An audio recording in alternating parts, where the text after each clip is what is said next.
So, heto na mga idol, eto na ang hinihintay ng mga fans ng Golden State Warriors, ang pagbabalik ni Klay Thompson sa kanyang bagong team na Dallas Mavericks. Eto nga ang unang paghaharap ni Stephen Curry at Klay Thompson at mukhang ayon kay Draymond Green, tatrash talkin niya nga bukas ang kanyang dating kakampi.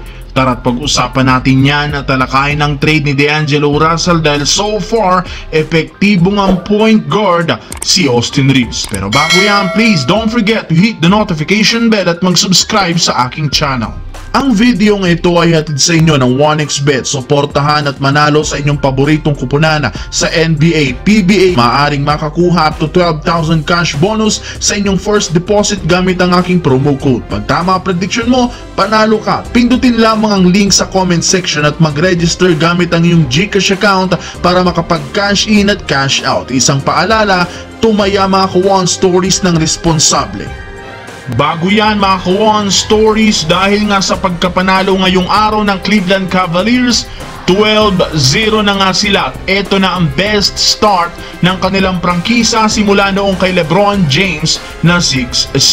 Samantala, sa pagbabalik nga po ni Klay Thompson sa Golden State Warriors home court, makakalaban na nga niya dito sa wakas sa unang NBA Cup si Stephen Curry. And since ito ang unang pagkakataong babalik si Klay sa Chase Center, magkakaroon nga sila dito ng tribute. Bukod sa gagawing seremonya, magpapamigay sila dito sa mga fans ng captain hat ni Klay Thompson. Ngunit kahit man malugod nilang i-welcome si Thompson sa pagbabalik nito, wala na rin naman nga silang pakialam kapag nagsimula na ang laro. Aminado nga po si Draymond Green na kalaban na nga po ang tingin niya kay Klay Thompson. Kaya susubukan nga niya itong trash talkin at physicalin gaya ng ginagawa niya sa ibang mga players. Ngunit kung si Green ay ready ng kalabanin si Klay, ibang-iba rin naman ang sitwasyon ni Stephen Curry dahil inamin nga nito na hindi pa siya ready harapin ang kanyang dating kakampi bilang kalaban.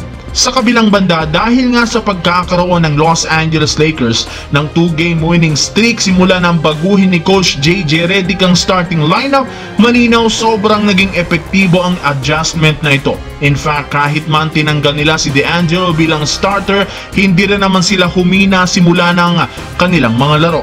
Nakakasabay nga sa opensa at dahil yan sa katotohanan na maayos nga pong nagagampanan ni Austin Reaves ang pagiging role sa starting point guard. Maayos nga nitong napapangunahan ng Lakers sa playmaking at scoring since mas madalas nga po niyang hawak ang bola kumpara noong kasama niya si D'Angelo. Kaya dahil sa kasalukuyang nangyayari sa Lakers, may isang NBA analyst ang matapang na nagsabi oras na rin naman para i-trade si D'Angelo Russell habang mataas pa ang value nito dahil mas maganda nga po ang pinapakita nitong performance ng off the bench. Hindi na naman kailangan pa ng Lakers ang kanyang presensya at mas nababagay ngang gamitin na lamang ito bilang asset sa mga gagawing pagbabago ngayong trade deadline.